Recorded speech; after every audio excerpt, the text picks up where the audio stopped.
ಈ ಸಮಾಜದಲ್ಲಿ ಆರ್ಥಿಕ ಸಾಮಾಜಿಕ ಪ್ರಜಾಪ್ರಭುತ್ವ ದೊರೆಯದಿಲ್ವೋ ಅಲ್ಲಿವರೆಗೆ ರಾಜಕೀಯ ಪ್ರಜಾಪ್ರಭುತ್ವ ಯಶಸ್ವಿ ಆಗಲ್ಲ.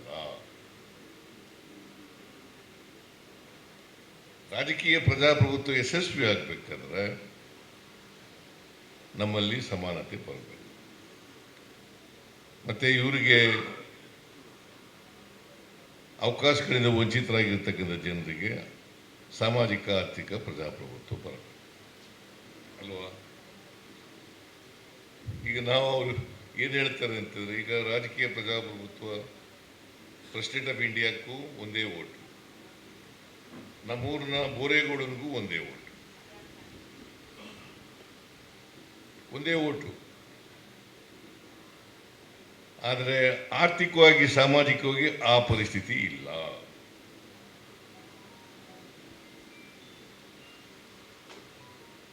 ಮತ್ತು ನಿಮಗೆ ಸಮಾಜದಲ್ಲಿ ಸಮಾನತೆ ಬರಬೇಕು, ಎಲ್ರಿಗೂ ಅವಕಾಶ ಸಿಗಬೇಕು, ತಾರತಮ್ಯ ಹೋಗಬೇಕು ಅಂತ ಭಾಷಣ ಮಾಡ್ತೀವಿ ನಾವು.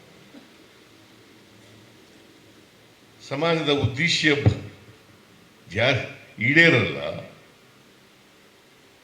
ಹಾಗಾಗಿ ನಾನು 2013ರಿಂದ 2018ರವರೆಗಿದ್ದಾಗ ಅನೇಕ ಕಾರ್ಯಕ್ರಮಗಳನ್ನು ಮಾಡಿದೆ. ಭಾಳ ಜನ ಟೀಕೆ ಮಾಡಿದ್ರು, ತಮಾಷೆ ಮಾಡಿದ್ರು, ಅವಹೇಳನ ಮಾಡಿದ್ರು. ಅದು ಒಂದು ಮಾಡಲಿ, ಬಿಕಾಸ್ ಪ್ರಜಾಪ್ರಭುತ್ವ ವ್ಯವಸ್ಥೆಯಲ್ಲಿ ಟೀಕೆ ಮಾಡ್ತಕ್ಕಂಥದ್ದು, ಅವಹೇಳನ ಮಾಡ್ತಕ್ಕಂಥದ್ದು ಇವೆಲ್ಲ ಇರ್ತವೆ. ಅವೆಲ್ಲ ಸಹಿಸ್ಕೋಬೇಕಾಗ್ತದೆ.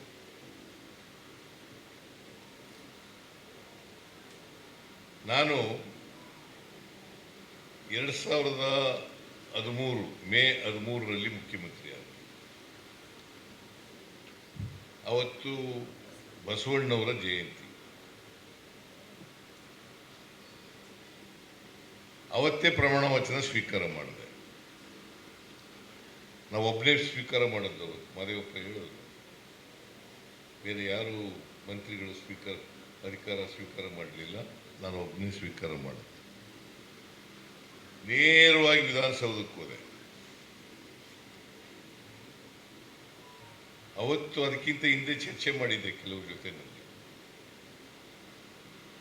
ವಿಧಾನಸೌಧಕ್ಕೆ ಹೋಗಿ ನಾನು, ಮುಖ್ಯ ಕಾರ್ಯದರ್ಶಿ, ಹಣಕಾಸಿನ ಕಾರ್ಯದರ್ಶಿ, ಮತ್ತು ಬೇರೆ ಅಪರ ಮುಖ್ಯ ಕಾರ್ಯದರ್ಶಿ ಅಂತ ಇರ್ತಾರೆ, ಅವರು ನಾವೆಲ್ಲ ಕೂತ್ಕೊಂಡು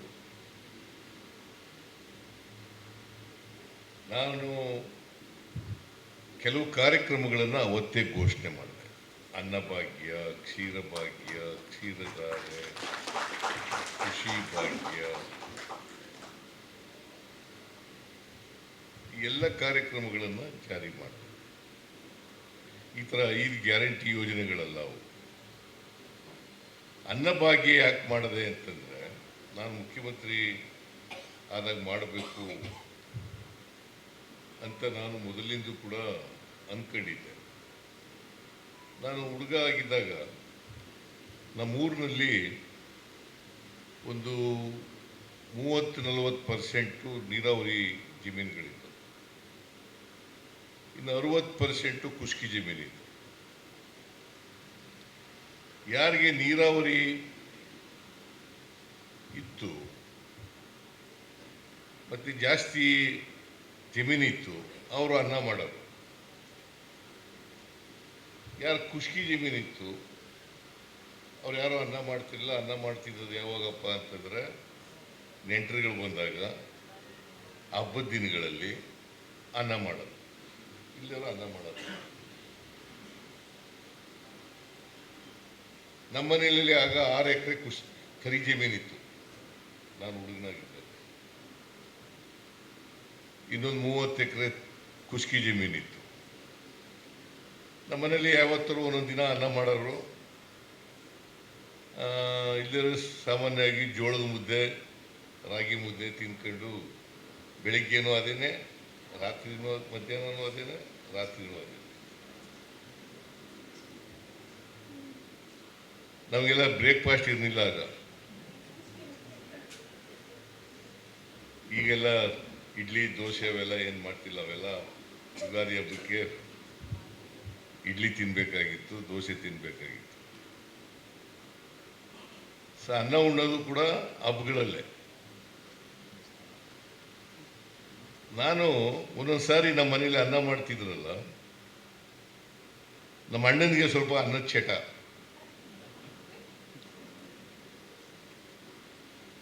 ಅವ್ನಿಗೊಂದೊಂದು ಸಾರಿ ಅನ್ನ ಮಾಡೋರು, ನಮಗೆಲ್ಲ ಮುದ್ದೆನೇ ಕೊಡೋರು, ಅವ್ನಿಗೆ ಅನ್ನ ಮಾಡಿಕೊಡೋರು.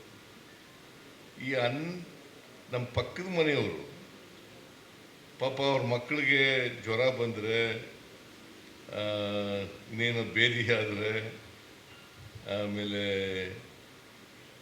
ಸಣ್ಣ ಪುಟ್ಟ ಕಾಯಿಲೆಗಳು ಬಂದರೆ ಅವ್ರ ಮನೇಲಿ ಅನ್ನ ಮಾಡ್ತಿರ್ಲಿಲ್ವಲ್ಲ, ಬಂದು ಒಂದು ತುತ್ತು ಅನ್ನಕ್ಕೋಸ್ಕರ ಕಾಯ್ಕ ನಿಂತ್ಕೊಳ್ಳೋರು. ನಾನು ಕಣ್ಣಾರೆ ನೋಡಿದ್ದೆ. ಯಾರು ಕೂಡ ಅನ್ನಕ್ಕೋಸ್ಕರ ಇನ್ನೊಬ್ಬರು ಮನೆ ಬಾಗಿಲಿಗೆ ಹೋಗ್ಬಾರ್ದು, ಕಾಯ್ಕ ನಿಂತ್ಕೋಬಾರ್ದು. ಅವರು ಗುಣಿಕಂಡು ಕೊಡೋರು, ನಮ್ಮವ್ವ ಗುಣಿಕ ಕೊಡೋರು ಅನ್ನೋ ಒಂದು ತುತ್ತ ಅನ್ನೋದು. ಯಾರು ಹಿಂಗೆ ಅನ್ನಕ್ಕೋಸ್ಕರ ನಿಂತ್ಕೋಬಾರದು ಅನ್ನೋ ಕಾರಣಕ್ಕೋಸ್ಕರ ನಾನು ಅನ್ನಭಾಗ್ಯ ಕಾರ್ಯಕ್ರಮ ಮಾಡಲೇಬೇಕು.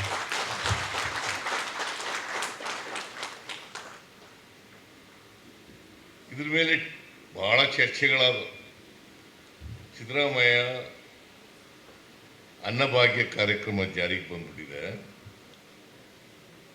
ನಮಗೆ ಕೂಲಿಗೆ ಸಿಕ್ಕಲ್ಲ ಇನ್ನು, ಆಮೇಲೆ ಅನ್ನ ಸಿಕ್ಬಿಟ್ಟ ಮೇಲೆ ಸೋಮಾರಿಗಳಾಗ್ಬಿಡ್ತಾರೆ ಅಂತೇಳಿ ನಮ್ಮ ಅಸೆಂಬ್ಲಿನಲ್ಲೇ ಚರ್ಚೆ ಆಯಿತು.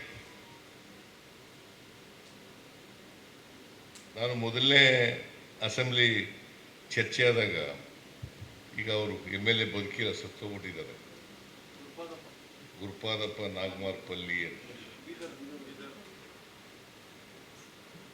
ಅವ್ರು ಕೇಳಿದ್ರು, ಸಿದ್ದರಾಮಯ್ಯನವ್ರೆ, ನೀವು ಅನ್ನಭಾಗ್ಯ ಕಾರ್ಯಕ್ರಮ ಜಾರಿಗೆ ತಗೊಂಡ್ಬಂದ್ಬಿಟ್ಟು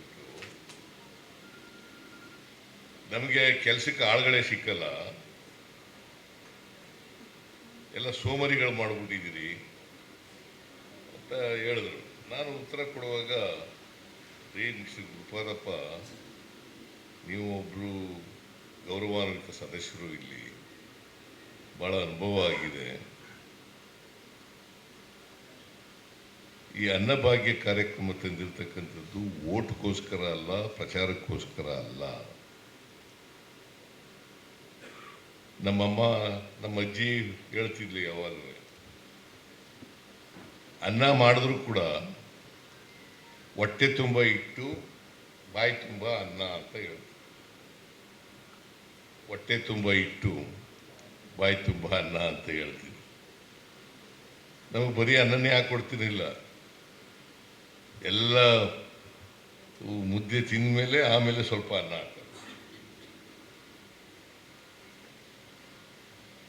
ಆಗ ನಾನು ಹೇಳಿದೆ, ಮಿಸ್ಟರ್ ಗುರುಪಾದಪ್ಪ, ಪಾಪ ಬಡವರು ಕೂಲಿಗೆಲ್ಲ ಹೋಗಿ ಎಷ್ಟೋ ಜನ ಕೂಲಿಗಾರರನ್ನ ನೋಡಿದ್ದೀನಿ, ಕಣ್ಣಾರೆ ನೋಡಿದ್ದೀನಿ. ಬೆಳಿಗ್ಗೆ ಹಂಗೆ ಬ್ರೇಕ್ಫಾಸ್ಟ್ ಇಲ್ಲೇ ಹಸ್ಕೊಂಡು ಬರೋದು, ಕೂಲಿ ಮಾಡೋದು, ಹಸ್ಕೊಂಡು ಬರೋದು. ಮಧ್ಯಾಹ್ನದವ್ರಿಗೆ ಕೆಲಸ ಮಾಡೋರು, ಮಧ್ಯಾಹ್ನದ ಮೇಲೆ ಊಟ ಕೊಟ್ಟರೆ ಊಟ ಮಾಡೋರು. ಇಲ್ಲದೆ ಹೋದರೆ ತಗೊಂಡೋಗಿ ಅಂಗಡಿಗೆ ಹೋಗ್ಬಿಟ್ಟು ದವಸ ಧಾನ್ಯ ತಗೊಂಡು, ಖಾರದ ಪುಡಿ, ಮತ್ತು ಬೇಳೆಕಾಳುಗಳು ಇವೆಲ್ಲ ತಗೊಂಡು ಹೋಗಿ ಅಡುಗೆ ಮಾಡ್ಕೊಂಡು ಊಟ ಮಾಡೋದು. ವಿಶ್ವಾಸ ಸಿಚುವೇಶನ್. ಬಡವರು. ಆಮೇಲೆ ಯಾರ ಮನೆಯಲ್ಲಿ ಕೆಲಸ ಮಾಡ್ತಾರೆ ಅವರೆಲ್ಲ ರಾತ್ರಿ ಹೊತ್ತು ಊಟ ಮಾಡ್ತಿರ್ಲಿಲ್ಲ. ಅವರೆಲ್ಲ ರಾತ್ರಿ ಊಟ ತಗೊಂಡು ಹೋಗೋರು ಮನೆಗೆ. ಆ ತಗೊಂಡು ಹೋದ ಮನೆಯಲ್ಲಿ ಅದನ್ನು ಹೆಂಡತಿ ಮಕ್ಕಳು ಎಲ್ಲ ಊಟ ಮಾಡ್ತಾರೆ. ಸೊ ಇದು ಪರಿಸ್ಥಿತಿ ಇತ್ತು ನಮ್ಮ ಊರಿನಲ್ಲಿ. ನಾನು ಕಣ್ಣಾರ ನೋಡಿರೋದು. ನಾನು ಅವ್ರಿಗೆ ಹೇಳಿದೆ, ಮಿಸ್ಟರ್ ಗುರುಪಾದಪ್ಪ ನಾಗಮಾರ್ಪಲ್ಲಿ, ನೀವು ಇಷ್ಟು ದಿನ ಕೆಲಸ ಮಾಡಿದೆ, ನೀನು ಕೆಲಸ ಮಾಡ್ದಾಗ ಕಾಣಲ್ಲ,